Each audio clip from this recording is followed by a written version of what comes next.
بسم الله الرحمن الرحيم السلام عليكم ورحمة الله وبركاته kulanti wacan oo wanaagsan dhammaanba dhegaystayaasha qiimiga iyo qaayaha mudan ee hawada naga dhegaysanayo halkani waa codka soomaalida Finland SSM oo goorahan oo kale aad uga barateen inaan idinka soo gudbino wararkii viruska corona ee Finland iyo caalamka intiisa kale aan ku horeyno dalkan Finland maanta oo Sabti 16 bisha koowaad 2021 ayaa hay'adda caafimaadka iyo nolol wanaagga THL waxa ay shaaca ka qaaday in Finland laga helay maanta viruska corona 190 qof taasi oo tirada guud ee dadka laga helay viruska corona ee Finland ka dhigaysa 40,101 qof isku darka guud ilaa iyo 52 magaalo oo ka tirsan dalkan Finland ayaa cudurka laga helay meelaha ugu badan ee laga helana sida caadiga ahayd waxa ugu badan gobolka Helsinki Uusimaa oo caasimadii hareeraheeda ah oo 19 qof laga helay gobolka Varsinais-Suomi oo laga helay 33 qof iyo Birkanmaa oo laga helay 11 qof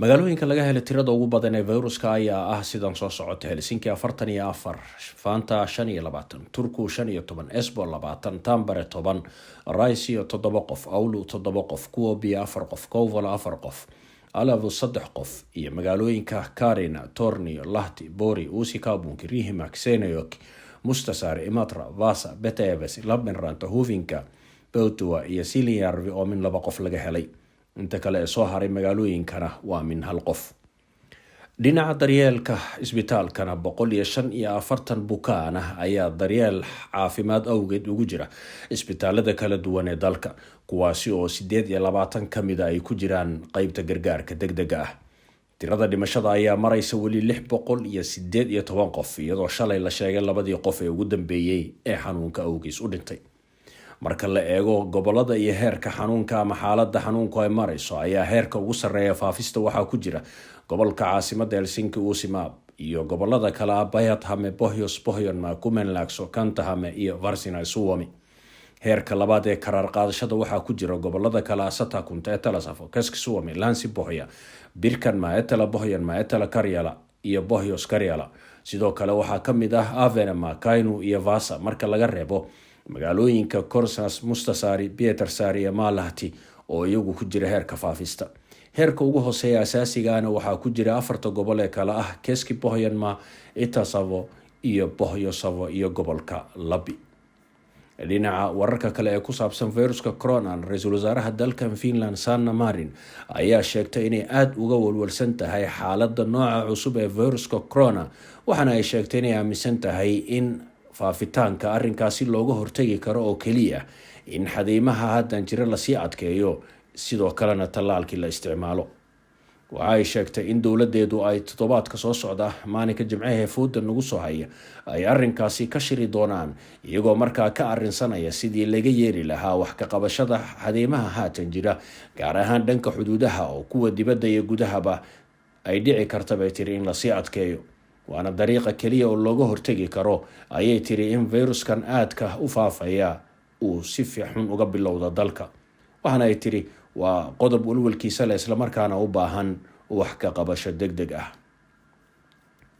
dhinaca wararka dibaddana dalka Denmark 256 nooc cusub oo viruska corona ayaa laga helay kuwaasi oo intooda badan ah ama la sheegay inay yihiin nooca sida dhaqsada u faafaya ee dalkaasi Ingiriiska asalkiisa ka yimid noocaasi oo loo yaqaano varianti B117 markii ugu horeysay waxaa lagu arkay dalka Ingiriiska kadibna waxa uu ku faafay dalal badan oo caalamka kamid ah waxaana ay cilmi baarayaashu sheegayaan in xagga faafista kii hore uu ka badan yahay bishii January horaanteedii ayaa 3.6% uu ahaa arrinka faafista viruska cusub ee dalkaasi Denmark kaasi oo howlwadeennada caafimaadka iyo kuwa dowladaba walwal ku beeray waxaana haatan dalkaasi Denmark la sii socodsiiyay xadiimihii hore uga jiray oo la sii adkeeyay si looga hortago faafista viruska corona waliba nooca cusub ee haatan ka dilaacay dalkaasi wararka ka imanaya dalka Boortaqiiska ayaa shaaca ka qaaday in maanta oo Sabti ah 1947 qof oo hor leh oo qaba viruska corona laga helay dalkaasi Boortaqiiska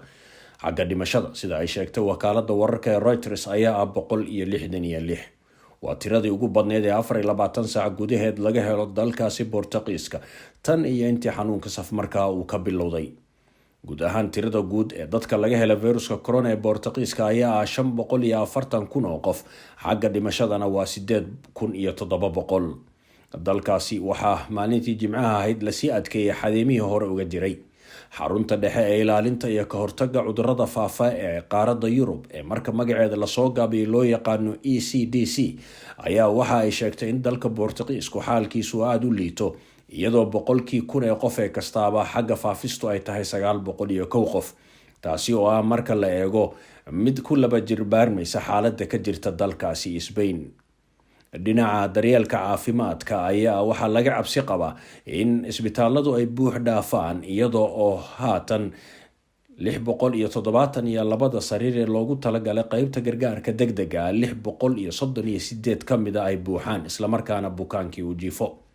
waxaana dadka khubarada arrimaha caafimaadka ee dalkaasi ay tilmaamayaan in toddobaadka soo socda laga cabsi qabo in dadka la waayo meel la seexiyo oo tirada dadka u baahan daryeelka ay sii bataan.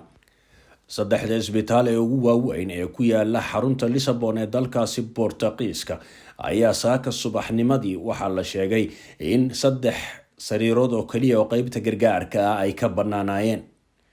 sidaasina waxaa ku soo warantay jariidada Observador yiraahdo ee ka soo baxda dalkaasi Boortaqiiska. caasimada labaad ee dalkaasi magaalada Porto ayaa u ogolaatay in qaar ka mid ah bukaanka laga keenayo Lisbon la soo seexiyay isbitaalada magaalada Porto kadib markii isbitaalada caasimadu ay buux dhaafeen. wararka ka imanaya Sweden waxay shaaca ka qaadayaan in boqorka dalkaasi Sweden Carl Gustaf iyo boqorada Silvia ay maanta si toos ah telefishinka uga baahiyeen iyagoo qaadanaya tallaalka. waxaana ay doonayeen in ay tusaan dadka in tallaalku uu yahay wax wanaagsan oo la qaadan karo. hase yeeshee niyadaasi wanaagsan oo ay muujiyeen ayaa cagsigeeda ku noqotay kadib markii dadweynaha reer Sweden ay ku eedeeyeen in ay ka hormareen dadkii caadiga ah oo safkii loogu talagalay aanay sugin tallaalka. afayeen u hadashay aqalka boqortooyada Margaret Torgen ayaa waxa ay sheegtay in arrinkaasi aanu sax ahayn oo boqorka iyo boqoradu ay doonayeen oo kaliya inay dadka tusaan in tallaalku uu yahay wax wanaagsan oo la qaadan karo si looga hortago bay tiri xanuunkan safmarka ee adduunka haatan faraha ba'an ku haya. waxaana ay sheegtay ujeedadu inay ahayd oo kaliya in dacaayadaha laga fidiyo tallaalka aanay jirin inay dadka tusaan.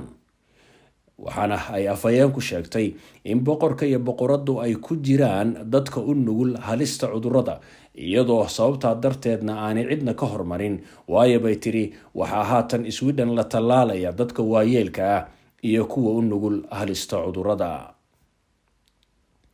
ilaa 10,000 dad ka badan oo u dhashay dalkaasi Austria ayaa mudaharaad maanta ka dhigay magaalada Vienna ee caasimada dalkaasi Austria.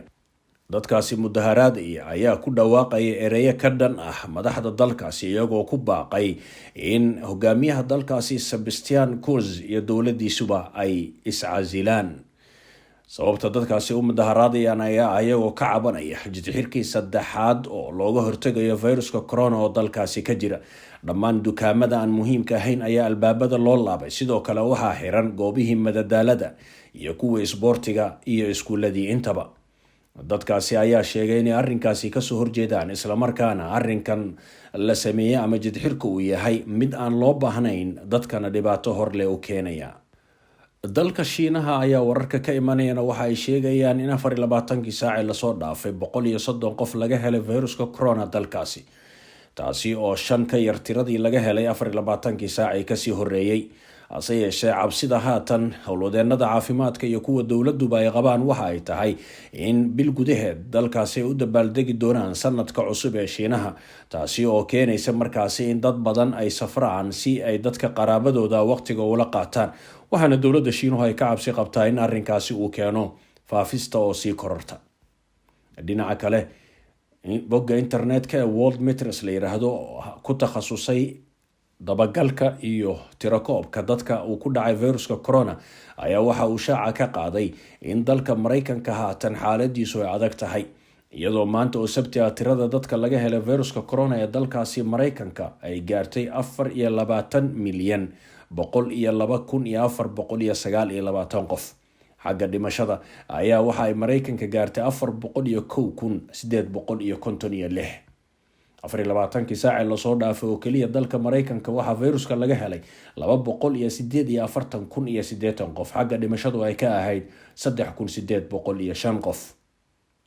madaxweynaha la doortay ee dalkaasi Mareykanka Joe Biden oo xukunka la wareegi doona 20 bisha ayaa sheegay in dowladdiisu ay ku dadaali doonto in 100 maalmood ee ugu horeeya xukunkiisa ay qaybiyaan 100 milyan oo tallaal ah. Mr. Biden waxa uu sheegay in dowladdiisu ay ku dadaali doonto sidii looga hortagi lahaa fayruska corona, taasi oo ah buu yiri arrin loo baahan yahay isla markaana damiirku uu nafarayo.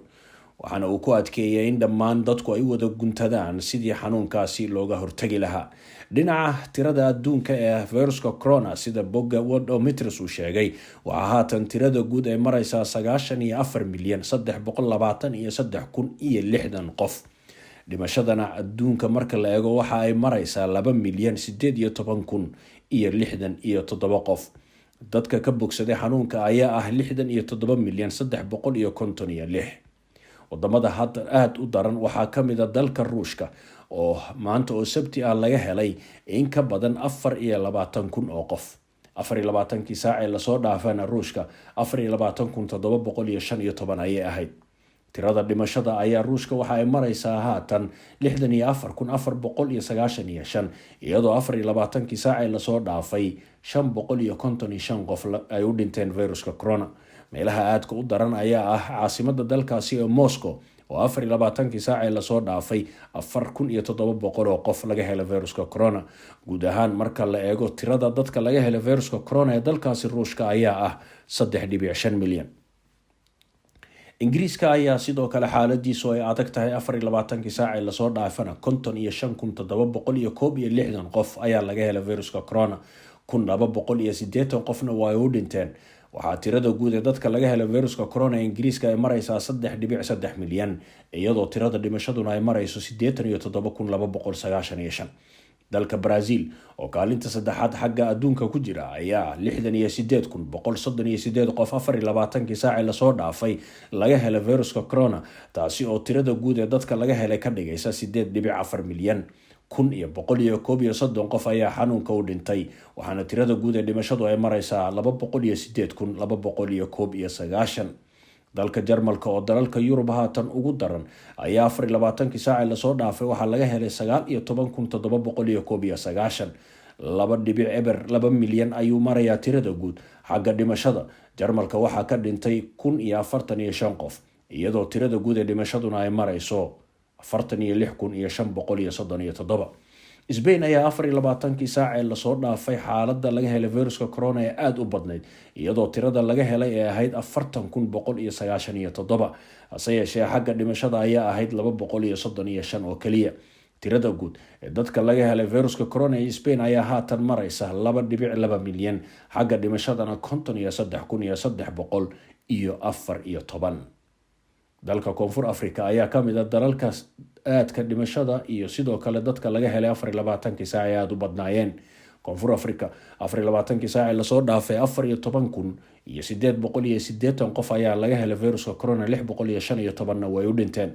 tirada guud ee dadka laga helay fayruska corona ee Koonfur Afrika ayaa maraysa 1.3 milyan, iyadoo dhimashaduna ay haatan marayso 36,467. dalka Mexico ayaa sidoo kale xaaladiisu maalmahan ay aad u adag tahay, iyadoo 16,468 qof 24 saac ee lasoo dhaafay laga helay fayruska corona. 1.5 milyan ayay tirada guud maraysaa. waxaa u dhintay Mexico 24 saac ee lasoo dhaafay 999 qof, iyadoo tirada guud ka dhigaysa 137,916 qof in ay xanuunka u dhinteen dalkaasi Mexico. waxaa haatan kusoo xiga dalalka 1 milyan ama kusoo dhow waa dalka Holland oo xaaladiisu ay aad u liidato, iyadoo haatan tirada laga helay dadka fayruska corona ee Holland ay marayso 900,956 qof. 24 saac ee lasoo dhaafay waxaa Holland laga helay 5,260 qof, 97 qofna way u dhinteen. wararkii ku saabsanaa fayruska corona ee Finland iyo caalamka intiisa kale oo dhegeystayaal aad kala socoteen codka Soomaalida Finland SSM, maanta intaa ayaan kusoo koobaynaa. inta aanan ku kala tegin barnaamijka waa dardaarankeennii ahaa in loo dhug yeesho lana raaco talooyinka howlwadeennada caafimaadka kasoo baxaya, qof walbana uu ku dadaalo sidii uu naftiisa u daryeeli lahaa tan dadkiisa iyo tan ehelkiisa. isu socodka iyo kulamada aan macnaha ku fadhiyin waa in la joojiyo la yareeyo, iyadoo haatan Yurub qabowgii adkaana uu ka jiro. xanuunkii noocii cusbaa faafistiisa ayaa haatan aada looga baqayaa, sidaa darteed qof walba taxadarkiisa ha qaato. goobaha maqaaxiyaha, kulamada iyo meelaha xafladaha intaba in laga baaqsado ayay hawshu ku habboon tahay. waa codka Soomaalida Finland oo idin leh sidaas iyo nabadgelyo. wassalaamu calaykum waraxmatullaahi wabarakaatu.